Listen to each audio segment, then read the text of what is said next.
happy, be healthy, be your best.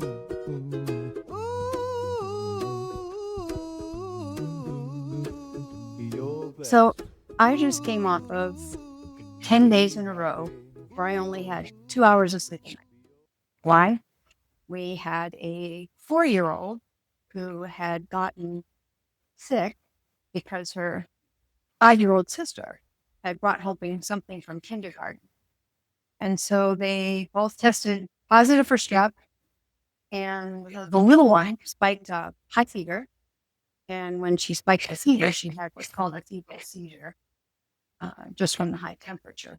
And we got her an IV, and she was fine, but her mouth broke out in about 30 fever blisters. So for about 7 days, 8 days, the poor thing, she was in pain, and it wasn't anything that anybody was going to get from her, but I was taking care of her in one room while the other 5-year-old's mom was taking care of her at night in another room.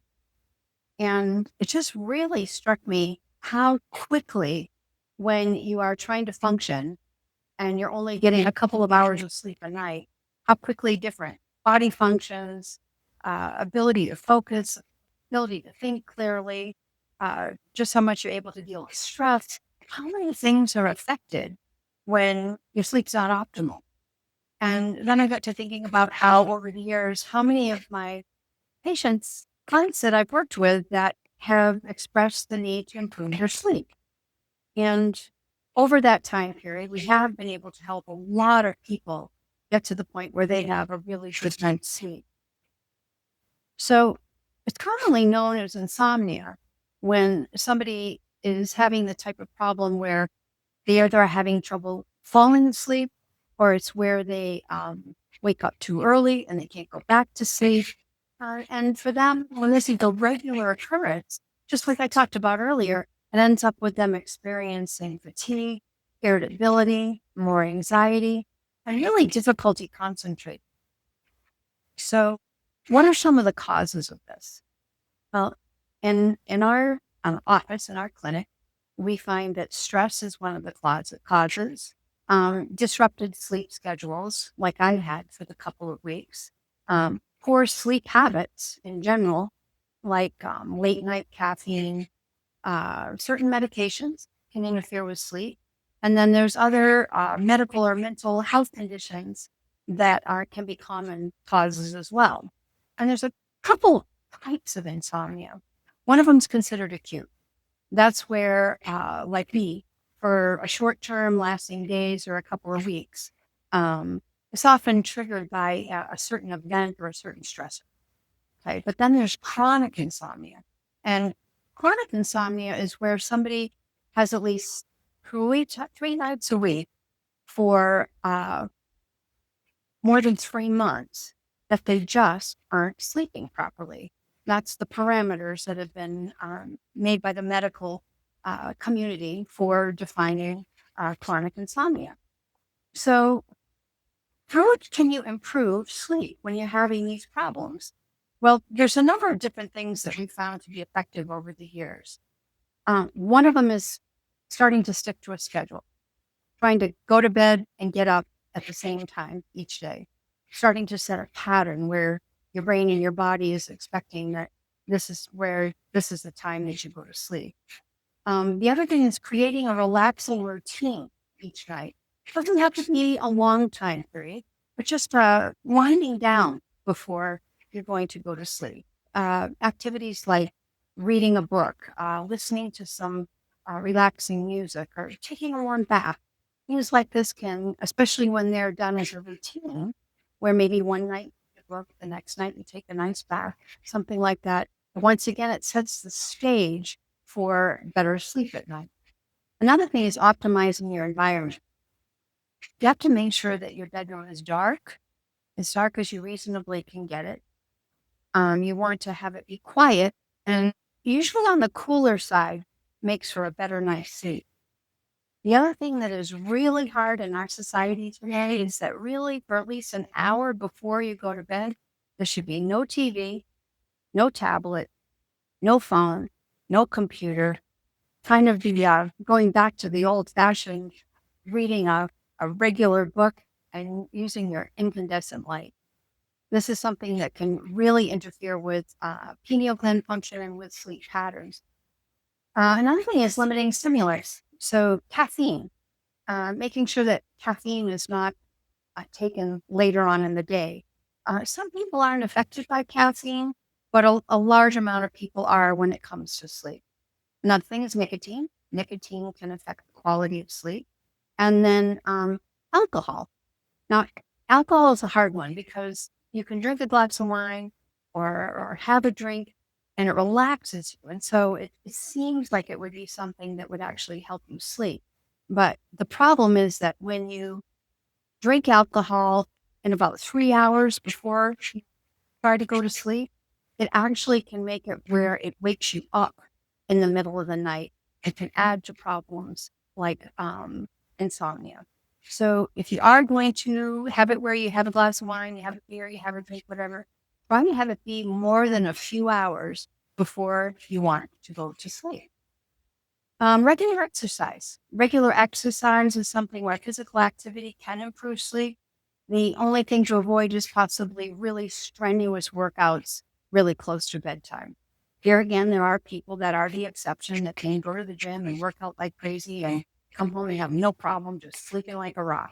But for a lot of people, if the exercise is strenuous, too close to when they want to sleep, it can interfere with their sleep. So another thing is naps. Naps, if they're too long or too many or too frequent, can also interfere. If you have to nap, if it's just where it's the middle of the afternoon and you just got to take what we refer to as kind of a cat nap, then keep it short. Okay. Long naps can make it harder to sleep at night. So that's another thing that you want to watch. Now, what other steps can you take? Well, one thing is pre and probiotics. Pre and probiotics actually help support the gut-brain axis. And that gut-brain axis is so important because that makes a lot of the neurotransmitters that support healthy sleep cycles. A lot of your serotonin and your melatonin, things like that are made in the gut. Sometimes taking a pre and probiotic before you go to bed can actually assist with sleep. And then another thing is protein before you go to bed. Now, why would that help? Well, science has shown that sometimes what happens is when somebody goes to bed, if they have had a lot of carbohydrates or if they have eaten really earlier and then they go to bed, that what can happen is in the middle of the night, the brain can need fuel. And so it proverbially, so to speak, flicks the adrenals to release some adrenaline to hit the liver to release some fuel, the glucogen. So what happens then is the brain gets the fuel that it needs, but now you've got adrenaline in your system and you've woken up. And that amount of adrenaline in your system can make you feel like you've got a saber-toothed tiger at the front door or you're about to get hit by a bus. You're not going to go back to sleep anytime soon. So sometimes people that can try not having carbs right before bed, but actually having a little bit of protein. That protein right before they go to bed takes longer to break down and digest in the system and tends to keep those blood sugar levels where the brain isn't needing to kick the liver to get some fuel. So this is something that can help as well. Another thing to look at is the Meridian clock. The Meridian clock shows that if you're waking up between 1 and 3, a lot of times it's the liver. And so sometimes doing a cleanse for the liver, supporting the liver, going back to the possibility of alcohol being too late in the evening with the liver, different things like that in connection with the liver can be something that is interfering with sleep. And then 3 to 5 is usually with the lungs.